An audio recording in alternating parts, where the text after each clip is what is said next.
to another episode of the Modern Manifestation Podcast. I'm your host, Bree Brown, a lettuce-hating, wine-loving, curses like a sailor, recovering perfectionist. Having thrived in a male-dominated, commission-based industry, I'm passionate about helping women boldly pursue their life goals. In this space, we build confidence with our mindset, manifestation, and spirituality. I believe that your life manifests as a result of who you are, not what you do, and that your personality creates your personal reality. Join this growing community to increase your net worth by increasing your self-worth. Now let's jump into today's topic.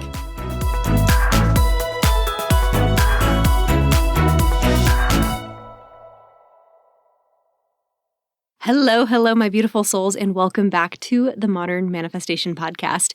Today's episode is one where I am getting very open and very vulnerable with you guys about a recent plant medicine journey.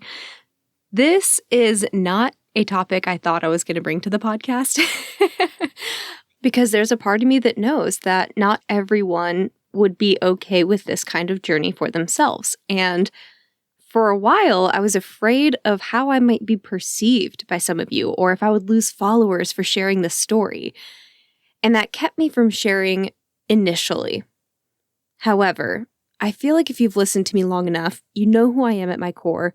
You know that I wouldn't do something outside of my integrity. And this experience really felt in line with my authenticity, with my integrity.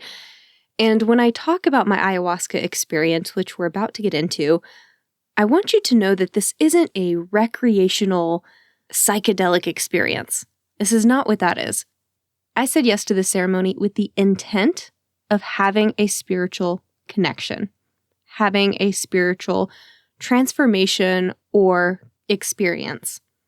And ayahuasca is not something that you say yes to in order to go to a rave and have a great time. And later on, you will hear why I say that, because it is not a pleasant experience for the most part, and we'll get into that. So I wanted to cover those CYAs as a way to just vulnerably talk with you about some of my reservations sharing this on the podcast. And yet, I'm going to do it anyway, because I want to be more open with you, I want to be more transparent, and I want to bring you along on the ride with me more often, and this is my intent to do that. So, having sat with it, I've realized that there is a lot of growth that happened from my recent ayahuasca journey, and a lot of the things I learned really integrates well with the subjects I've been focusing on lately, with spirituality and healing and working on ourselves. So I felt like it fit into a lot of the episode topics that I've been focusing on and wanted to loop this in as a big part of my recent healing and just a big part of what I'm experiencing right now. And this is one of those things where when I talk about showing up as my full authentic self on the podcast and how I don't always talk with you guys about the things that I'm currently going through, this is an effort to bridge that gap and to bring to you some of the things that I'm currently integrating, that I'm currently working on, and that have played a big role in my life lately. So, this is one of those things, my ayahuasca ceremony. And I'm not going to share all the details because it is a sacred ceremony, and I respect the tribe that puts it together. I respect the elders and the process that they go through to bring the medicine and also to create a safe space. So I'm not going to share everything, and I'm not going to share specific details about where it was, what group of people it was with, etc. But I will share some general feedback about how it was, whether or not I would do it again, and really what led to this decision. So let's get into it, because the one thing I want to talk about first is my resistance to the idea of taking any sort of plant medicine or any sort of psychedelics. To lay the groundwork, until this year, I have never dabbled in this sort of thing before. Hard stop. In fact, before my journey over the summer was my first one, and then this past month was my second one, I've only ever had alcohol and the occasional weed. I mean, I live in Austin, so obviously.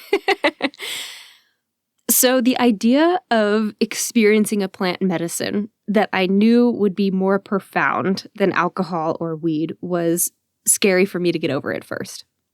And I had to have a lot of conversations with myself, some journaling, some conversations with friends who have experienced it before, around my thoughts about what that means to my identity. What does that mean I'm a druggie? Does that mean that I'm, going to be wearing tie-dye now and just having a totally different lifestyle? Short answer is no. And I'm so thankful that my therapist, who I didn't know this until this happened, but after my first plant medicine journey in July, my first therapy session with her afterward, I told her, it's like, I had a plant medicine experience and I learned a lot about myself from that, but I'm also having a lot of self-shame and guilt and negative thoughts around having done that. And what does that mean about me as a person? And what does that mean about my identity? And I really appreciate that she sat with me in those emotions. And then she is someone, again, I didn't know this before choosing to work with her. She is someone that has actually affiliated with people doing research in psychedelics and different plant medicines as a means for healing, as a means for dealing with PTSD, and as a means for helping to rewire the nervous system in a very healthy way.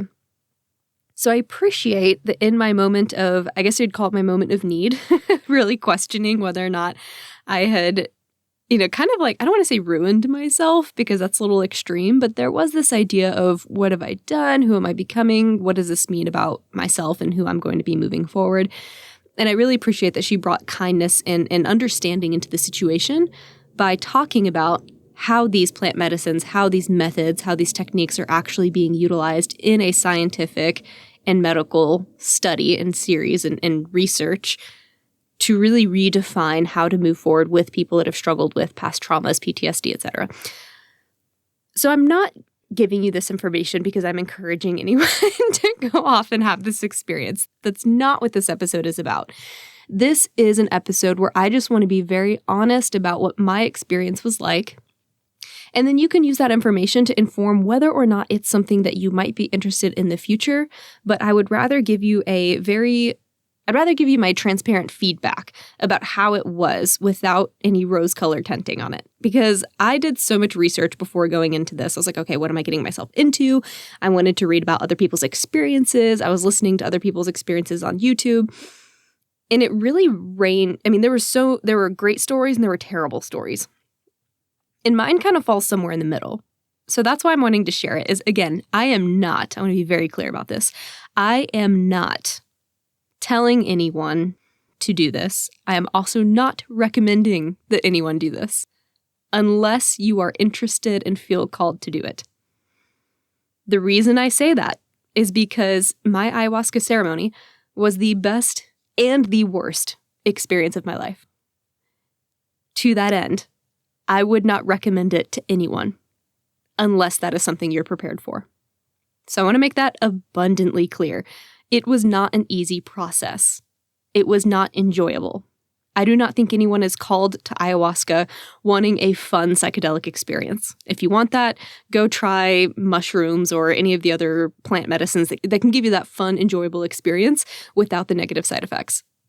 Ayahuasca is specifically if you are interested in changing some hardwiring about yourself and you're willing to go through the physical discomfort to get to the other side, to experience that growth, and you are willing to commit to the growth that comes afterward and the integration that is required afterward. Because ayahuasca does not do the healing for you. I want to make that very clear. Even as I talk about my own experience and I talk about the healing that I experienced, just know that it wasn't done on site. It's going to be something that is integrated over time. She doesn't do the work for you. She shows you the way. She shows you your wounds. And then it's your job to do the work afterward, to heal, to do the integration of what was learned so that you can make change. So that's what we're talking about today. And I'm going to break this up into multiple episodes because this could otherwise be a 2-hour-long podcast episode, and I don't want to do that to anyone. So today we're just going to talk about generally my experience with ayahuasca. And then I'm going to do 3 more episodes where I talk about, it was a 3-day ceremony. I'm going to talk about each night specifically and what that night told me. Again, not going to get into all the details because a lot of it is sacred and a lot of it is personal. And some of those details are things that, we live in this world, we live in this culture where we share everything. And sometimes it's okay to have privacy, to keep things that are just yours, that are sacred, that are not shared with the world. And so I want to honor that by doing both. I want to bring you the information that I think could help you and might, if you are someone that's already thinking about this, because I know ayahuasca is really popular right now, it might help you decide whether or not this is a fit for you. And I also want to make sure that I'm honoring the sides of me that don't really want to share absolutely everything, because there are things that are private, there are things that I'm still working on, and there are things that just quite frankly don't need to be shared. So I'm going to do my best to kind of ride the middle line of those things. So hopefully that's all my disclosures. I don't recommend it. I'm not recommending that anyone do this. I can't stress that enough. I think if anyone reached out to me and wanted to know any more about it after this podcast episode, I'm just going to continue to reiterate, I don't recommend it to anyone unless you are absolutely feeling called to do it, because it is a journey. It can be hard. It can be hard. And I've had friends that have done it and some of their experiences were not hard. And I don't know what that feels like, so I'm envious. But it can be really hard, and you have to be ready for it. And I honestly felt going into it like I was a warrior prepared for battle. And I feel like that came in handy because I needed to lean into that energy. And I would recommend anyone that is interested in it to prepare physically, to prepare emotionally, to prepare spiritually, because it's going to be a lot. It can be a lot in a beautiful way. It can also be a lot in a terrifying way. And again, I'm just trying to be very transparent with you because I want to make sure that you know what you're getting into if this is something you're interested in.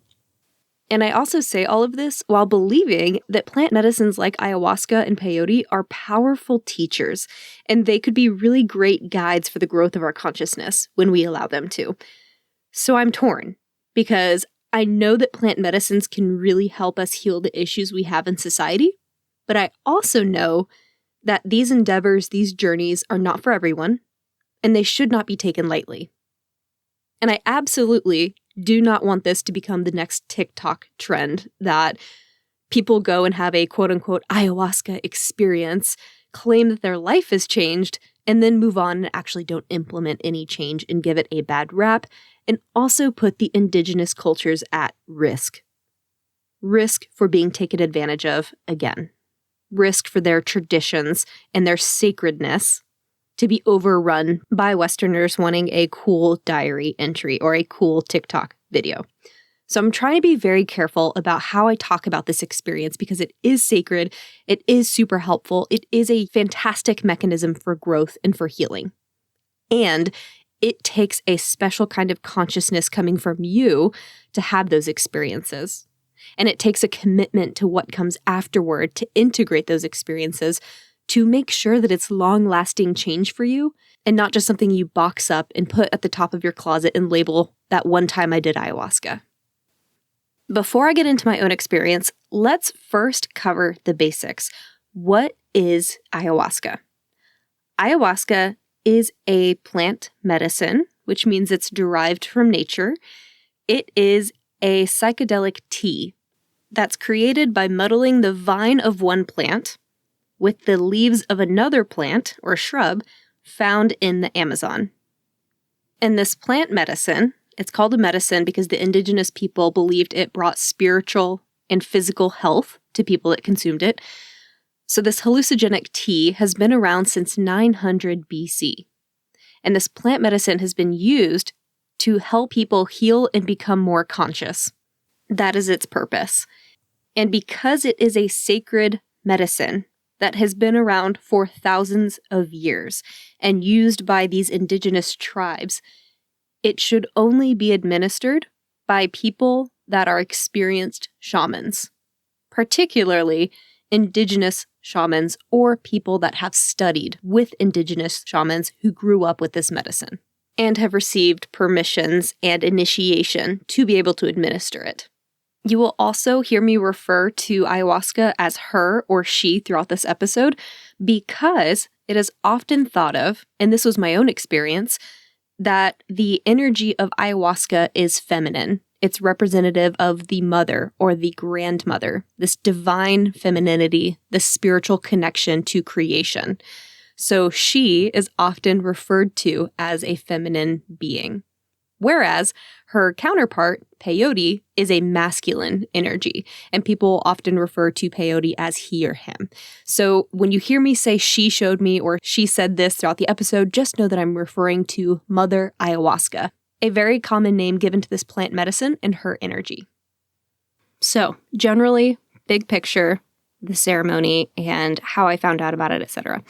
I have had some friends in my life that have already had their own ayahuasca ceremonies. Some have had several. And I first heard about ayahuasca probably 2 or 3, maybe even 4, actually it was probably closer to 4 years ago. And what they say about ayahuasca, and I'm going to say a lot of like what they say, quote unquote, that's kind of a general statement of just things I've read, other things I've heard from people, things that came up in ceremony, general feedback and myths about ayahuasca. So they say that she starts calling to you 2 to 3 years before your first ceremony. She starts prepping you, or in a non-toxic way, grooming you, if you will. She kind of sparks your interest, gets you thinking about it, and then at some point you'll just know when you're ready. And I don't know how to describe that point of realization, but I remember when it happened. And all of a sudden, I was ready to say yes to a ceremony. And this was years in the making. At first, I was like, hell no, don't know that that's for me. And that's okay. If that's how you're feeling, awesome. Maybe this is just an entertaining episode for you. Or maybe you decide I'm a druggie, never check out this podcast again, and totally cut ties with me. Let's hope not, but that is also an option. But if she is calling for you, just know that you'll know when you're ready. You'll know when you're ready to say yes to a ceremony. And for many ceremonies, there is a financial impact of the ceremony. Most of these are not inexpensive. You know, you could go to Peru, you could go to various parts of Brazil, and, you know, the flight alone is going to cost you money. If you do it in the U.S., there are ceremonies in the U.S. and then also in the U.K., etc. There are religious groups that perform these ceremonies also. There's still going to be a price tag on that. It's not inexpensive.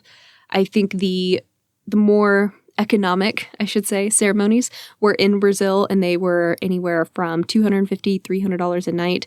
But again, that's flying to another country, assuming you're not in Brazil, maybe you are, and then having the ceremony there, and then also having your accommodations, travel, etc. And if it's US based, I can't speak to the UK or Australia or any of the other countries, but in the US, I know that it's a starting price of about $800, and it can go up to $3,000. So that's just a idea of how much these ceremonies can cost. That's kind of the range, if you will. So she started calling to me about a year ago, and that's when I committed to my ceremony, which was this past month. And for whatever reason, I just knew I needed a year.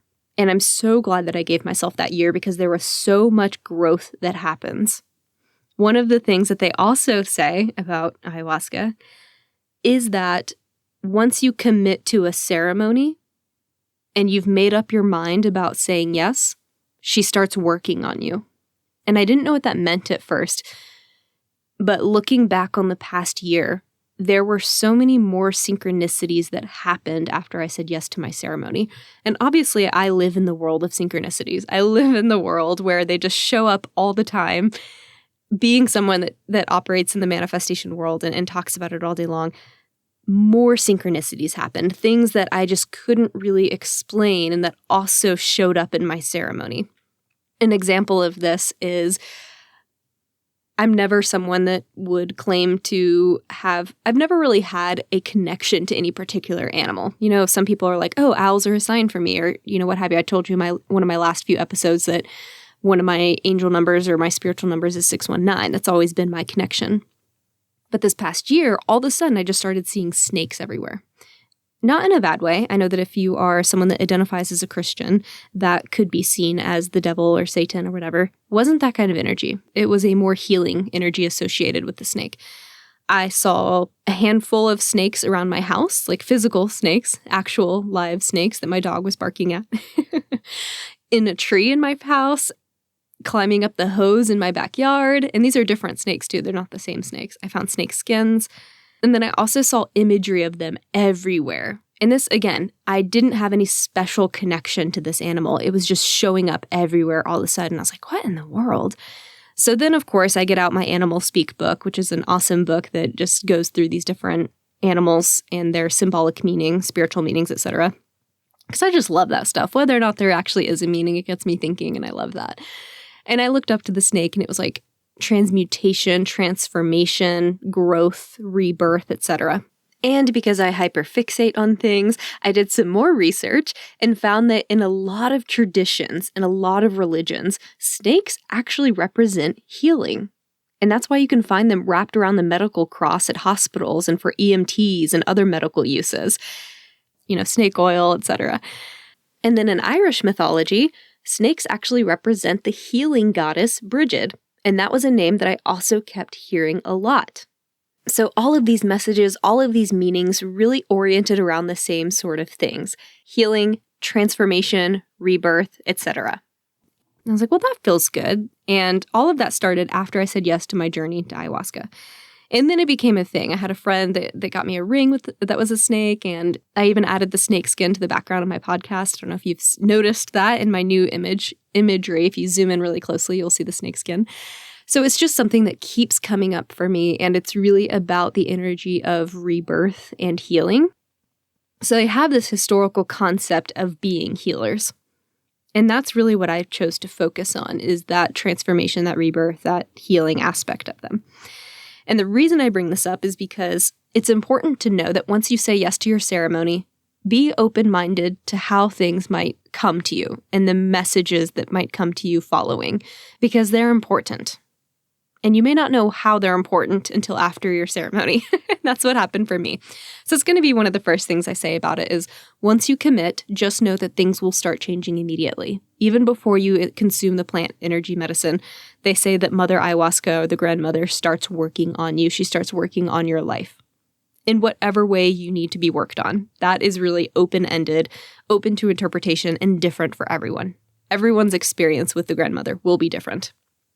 Again, that's just how they refer to her, as the grandmother, the one, Uni, obviously ayahuasca. There's many different names for her. For me, it felt like a maternal presence, so I'm going to continue to say her, the mother, the grandmother. She starts working on you. And they say that she's this higher dimensional being that has really come to help spiritual healing and to bring people growth and to really help increase and expand the consciousness of the earth. Other people believe that she's just here as a tool for conscious expansion. It doesn't matter if you think that there is a characteristic or a personality to this medicine or not. Just be open to what starts happening if and when you commit to a ceremony for yourself. And from what I have read, this is also kind of like a warning, I guess, she will make your life living hell if you quote unquote abuse her energy, if you try to take her for the purpose of recreation or because your partner talked you into it and you really don't want to do it. That is not a sacred transfer of energy. That is not an agreement. That is not a partnership. And the terrible stories that you've read about ayahuasca come from people that weren't really intended for the medicine, but felt peer pressured into it, or they were expecting a radically different type of experience that was going to be more fun with it, and that's just not what you get with ayahuasca. So that's also a caution to anyone that's like, oh, this would be great to do with my spouse. Sure, but make sure that it's something that they're interested in and open to doing, because if they're not, it's not going to be a great experience for them, and it will not be the healing experience it's intended to be. It just won't be. So she will start calling to you years in advance if this is something that you think you're open to or something that you're interested in. Once you say your yes, your life starts to change immediately in little ways. And then for me, it kind of snowballed. It was like these little things here and there that were just like these really weird synchronicities. And then all of a sudden it was just like a snowball effect of synchronicities and things that I just couldn't even make up. You know, sitting there in a meditation, all of a sudden a snake is just looking at me face to face. And I'm like, what the hell? I've never had a vision while meditating before in my entire life. And then all of a sudden I'm like faced with this snake. And this was like a month before my ayahuasca ceremony. And then also all these compounding things that I was learning and how they were all overlapping with one another. And then how every single one of those things came up in my ceremony as her being like, this was me communicating with you. So it starts to snowball. It's exciting. It can also be awe-inspiring. And it's a really beautiful way to connect and to realize that you are supported by her throughout the entire process. From the moment you consent and give a full-hearted yes. A couple more things about saying yes to a ceremony before I get into my own experience is make sure you do your research about whatever group you're committing to. You do not want to go to a group that does not honor the medicine. You do not want to commit to a group or to a ceremony that does not honor the indigenous tribe that it came from. Because one of the concerns about ayahuasca is that as it grows in popularity, there are these indigenous tribes that have protected this plant medicine for thousands of years. These indigenous tribes have more often than not been taken advantage of by many different generations of people, whether it was the white corporations coming in as rubber companies and forcing them into slavery, whether it was the missionaries in the 80s that tried to get rid of their native language and get rid of their own traditions and ceremonies. These people have been abused by many different generations of mostly white people, but people in general as well. So I want to make sure that this isn't treated as the next fad that's like in and trendy like matcha or quinoa, because this is a sacred event. And I'm going to call out my own people and say this isn't the next trendy thing for new age white women to get really excited about and to post about on Instagram. This is meant to be treated as a sacred tradition that is honored. And I don't want our excitement or our interest to abuse the tradition or the indigenous people that bring this tradition to the Western world. And I say all of this because of everything that happened with Moldavite a couple years ago on TikTok. It is still scarce and difficult to find Moldavite because it blew up on TikTok. So that's specifically why I keep talking about that here. So when you're saying yes to a ceremony, if it's something that's calling to you, and I think she is expanding her reach because she's trying to rapidly increase and expand the consciousness of the earth, just make sure that you are saying yes to a ceremony that respects the history of the plant medicine, where it came from, the tribes it comes from, and make sure that it is with a group of people that is aware, that has been properly initiated. Maybe they've sat in a dieta, might be something important to ask, which is a spiritual setting where you actually go to the jungle with the plant medicine for 6 weeks at a time. Make sure you just do your research and that the group of people that you're saying yes to feel right energetically, because that's so important. These people are going to be with you in one of your most vulnerable times in life. They're going to be the people there to support you. So you want to make sure that you feel safe in their support and that you feel that they are respecting the traditions, they're respecting the plant medicine, they're respecting the indigenous tribes that this plant medicine comes from. What we don't want to do is we don't want to have ayahuasca becoming this huge commercialized experience that people are going to, before they go party somewhere else and they quote unquote had their life-changing ayahuasca experience. And then a bunch of other people start doing it and it loses its significance. Because that's just wasting her energy. It's also puts the indigenous tribes at risk again. And we don't want that to happen. Because they're the ones that know how to distribute it in the right and respectful way. And they're the ones consenting to her use as well as her cultivation now by groups that are bringing this to the Western world. And we just want to make sure that they're taken care of. So do your research about who it is that you're saying yes to. Ask them questions like, how were you initiated? What is your relationship with the tribe? What is your relationship with where the medicine comes from? How is it cultivated? And then what does this ceremony look like? How do you create a safe and secure space? How do you honor the medicine in ceremony? These are good questions to ask of any group that you're saying yes to. Okay, so now my experience. Obviously, I talked a little bit about how it was leading up to the journey. One thing I'll also mention is that I almost canceled my ceremony numerous times, hundreds of times probably. And I kept thinking, and for numerous reasons. I mean, I think a lot of it came from fear of the unknown. I think a lot of it came from some of the things I talked about with my therapist. What does this say about me as someone that participates in this sort of spiritual experience? And then, of course, it's an investment too, right? And thinking about, there was a part of me, and I say this lightly, but it was also a serious consideration for me. I was like, am I really going to go spend this money to go, shit in the woods and vomit all over the place for a psychedelic experience? Like, does that really sound like what I want to do with my money? Does that really sound like the kind of investment I want to make? I joke about that, but also there's an element of seriousness to that. I was really questioning whether or not that was something I was going to do, because I don't know whether or not you've heard about the physical ramifications of consuming ayahuasca. They're not pleasant. Not going to get into the details, but there is a lot of what they call purging, which is where the medicine finds a way to come out in some way, shape, or form. It can be shakes, it can be vomiting, it can come out the other end. Every person is different. Every body is different, literally. And that's why I say that you don't sign up for this lightly, because there is a physical transformation, we'll call it, that seems like to have a positive connotation with it, that happens while you're on the plant medicine. So there was a part of me that was like, do I really want to go through this? Is that really necessary for my own growth?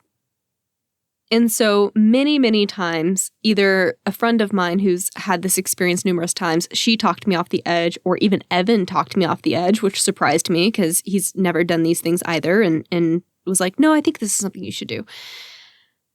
I meditated on it.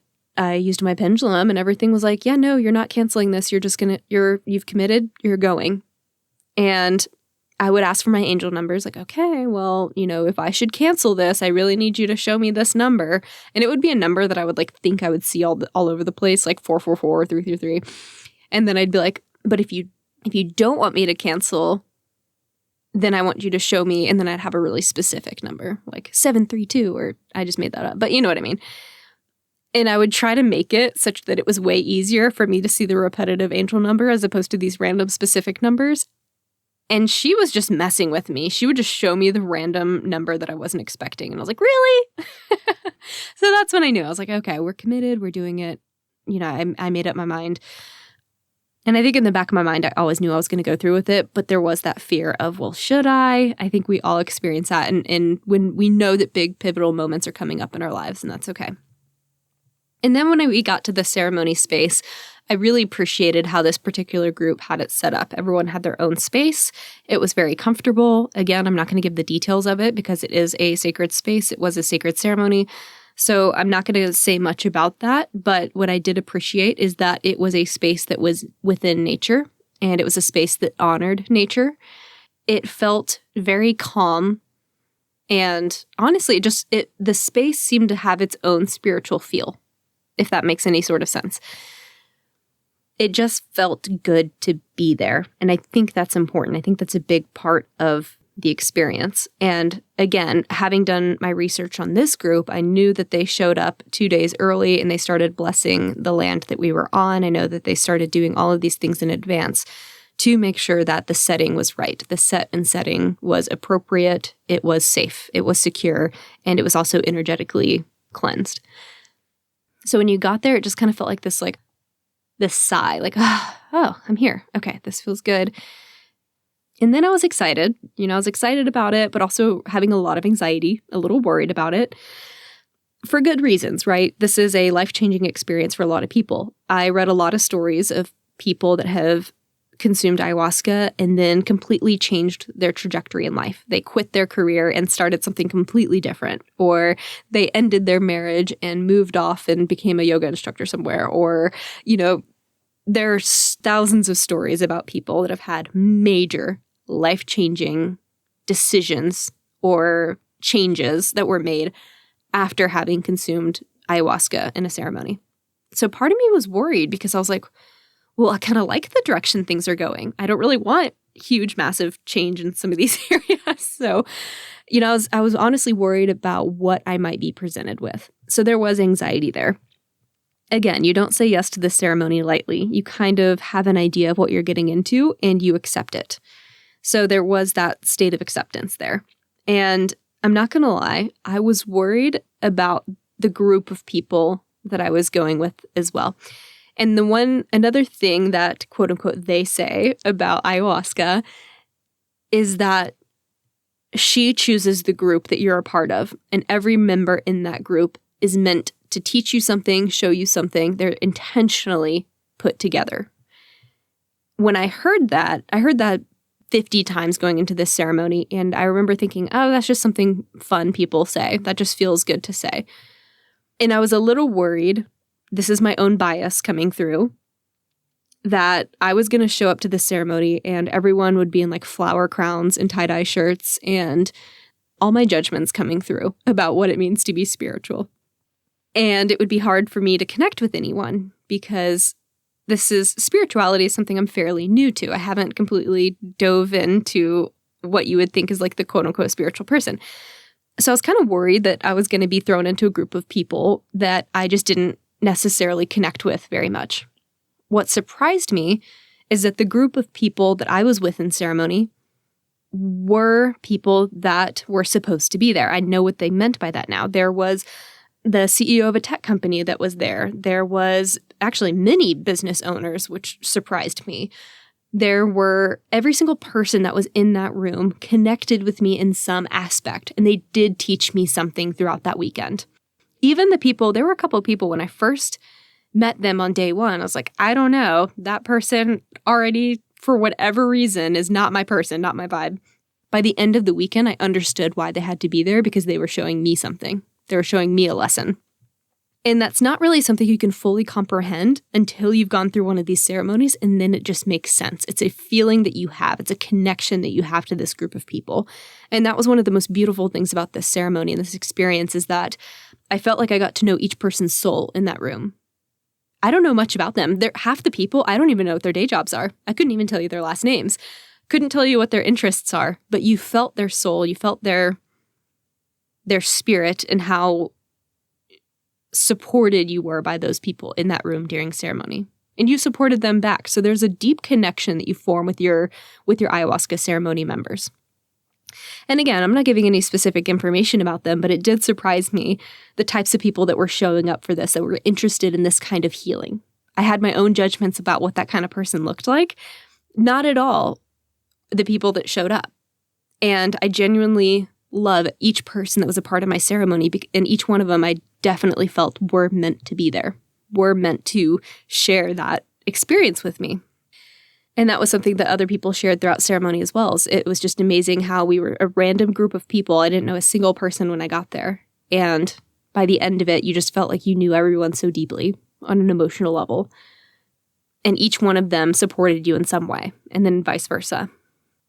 So that was the really cool and exciting part about the ceremony. I think that was my favorite part about ceremony is the community that is formed and how special that feels.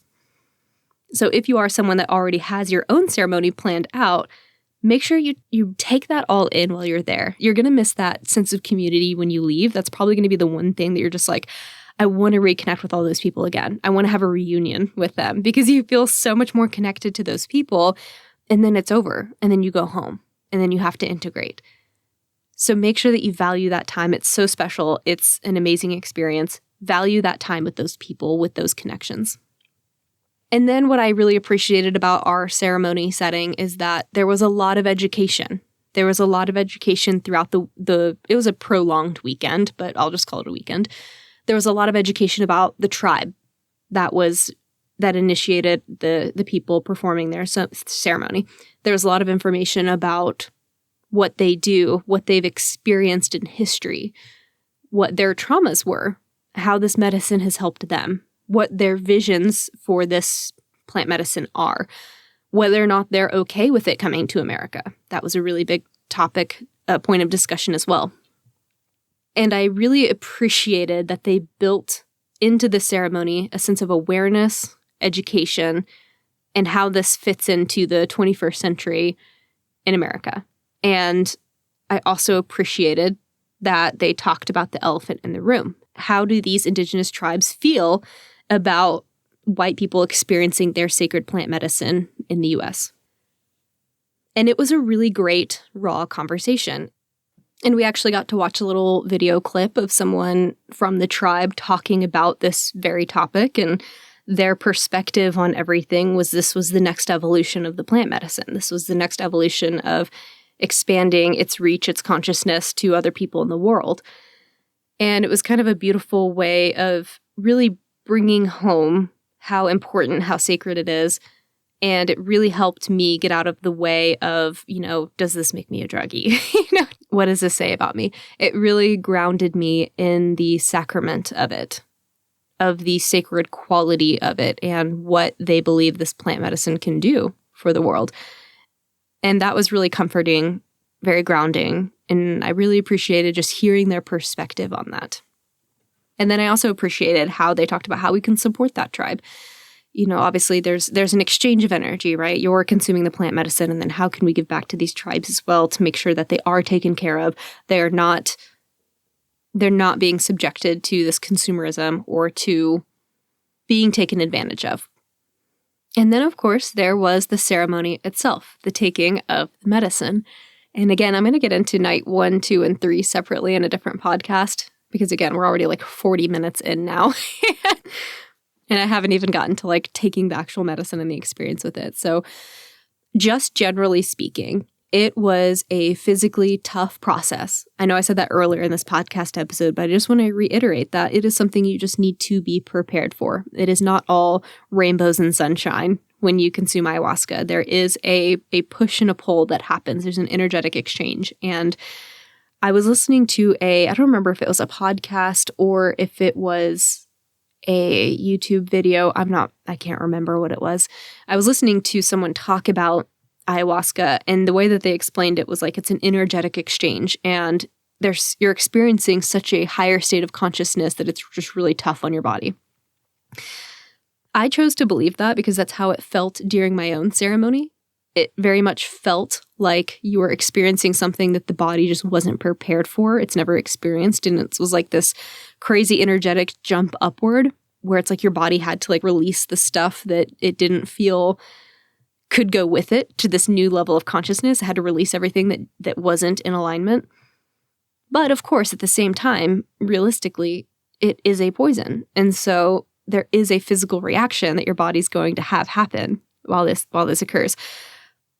This could be my positive view of it, but for me in the moment while I was having physical reactions, it did feel more like purging.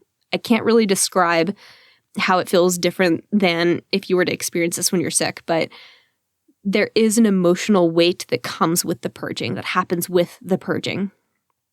And so while it was unfortunate and not the best part of the entire ceremony, it also felt necessary. And it felt like I was just releasing layers of things that no longer served me, is really and honestly how it felt. And of course, I can understand how your body's probably having just a reaction physically, but I can know that and also know that it felt so much more than just a physical reaction to a poison. It really did. It felt like things were being released. And I'll talk more about how that showed up in each of the 3 days without getting into the specifics. But just know that that is something to be prepared for. There was also feelings of joy and of being supported throughout the ceremony, and feelings of love for yourself and from another being, which, you kind of have to think is Mother Ayahuasca watching over you in the moment. You just feel so connected. You feel so energetically close to source in that moment. But it also isn't instant. You kind of have to go through hell to get to that point, or at least I did. Not true for everyone. There were some people that immediately went into that place of love, and I envy them because that must have been wonderful. That was not the case for me. That was not the journey I was meant to have. So overall, it was an amazing experience. I grew and transformed so much in that 3-day ceremony. It was a lot physically. I'm really glad I did my research. I'm really glad we were educated while we were there, and it felt like a safe space. And I wouldn't recommend it to anyone. But if I could recommend it to everyone that feels called and is ready to say yes, than I would because I understand how profoundly healing it can be. But I also recognize that there are so many other ways you can heal if this particular method doesn't call to you.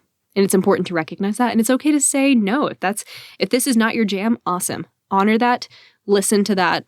You may have other modalities that you choose to pursue, and that's amazing. And I also understand at the same time, while saying all of that, how powerful this experience is. And it felt like 100 therapy sessions in one weekend, in all honesty. And I don't know that I would do it again. I say that, and I mean it, but in the back of my mind, there's this, oh, you probably would, happening.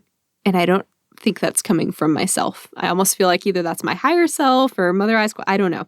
There's something in the back of my head that's like, you'll be back.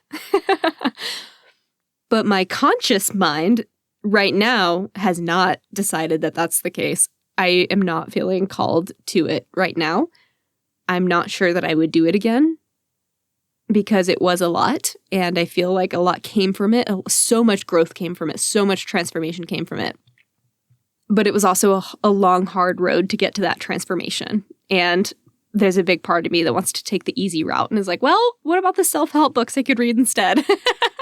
What about the meditations I can do instead? What about the therapy I can do instead?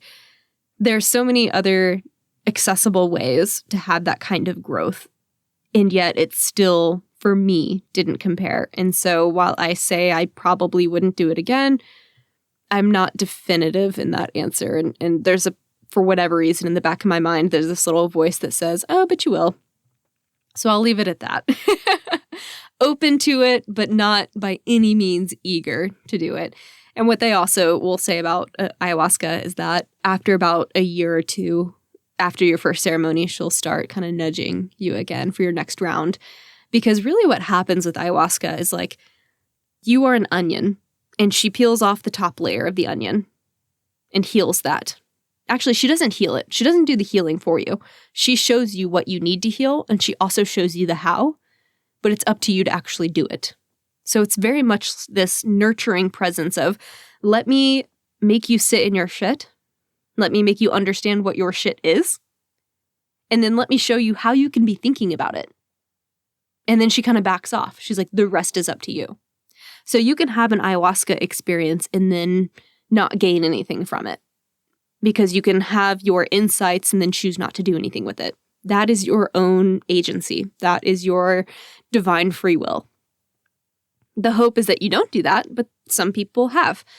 That's why integration after an ayahuasca ceremony is so important. Giving yourself time to integrate everything that you learned and incorporating that into your life. So if you are signed up for an ayahuasca ceremony, or if you are someone that's interested in one, if you can, give yourself a week afterward to do nothing, to take off of work, to not visit family members, to not interact with anyone stressful, to really take care of yourself and integrate, allow those messages to seep in, to rest, to have playtime, to make that experience lighthearted because you are still healing, you are still downloading this information. You are a changed person and you need to figure out how you're going to show up in the world afterward. And the world is the same, but you are absolutely not.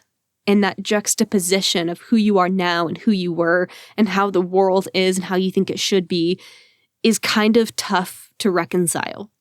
So you have to give yourself that space afterward. Do not just jump back into work if you can help it. If you have a ceremony, give yourself time, give yourself space afterward to do nothing. Give yourself permission to rest, to do nothing, to have fun maybe, to really integrate and relax and allow yourself to figure out what's next. How do I incorporate this information into my life?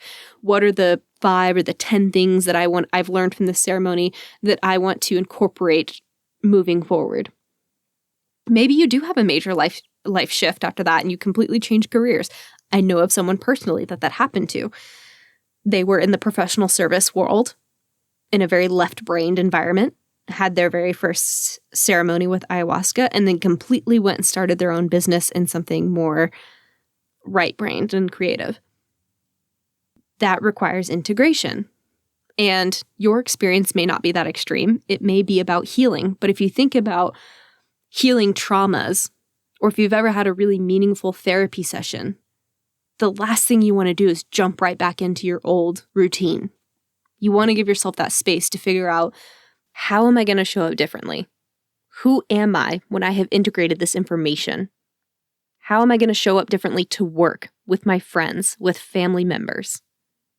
You have to define what the new version of you is going to be and how you're going to act ahead of time so you don't fall into your old habits, your old routines.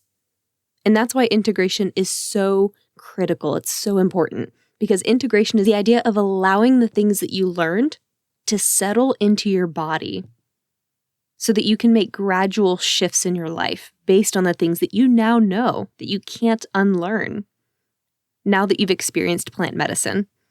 That's what integration's doing. It's integrating, literally, your experience with your body, your spiritual experience with your physical body and your mind. So whenever I'm done integrating, if I have any tips, I promise I will do a follow-up episode on tips I have for integration that have helped me the most.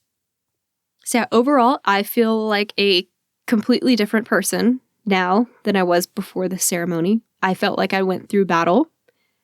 I felt like I have completely transformed. It did feel like a rebirth.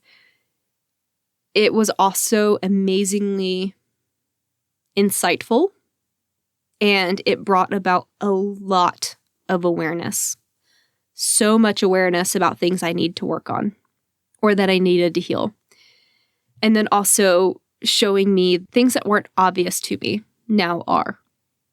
And I think that's what I'm most grateful for, is the perception of things, the mindset shift on some of these things, and how I now get to show up differently in my life as a result of having had this experience. So that is general ayahuasca ceremony, my experience with it. And it's something that I would still have to really think about if I were to consider doing it again.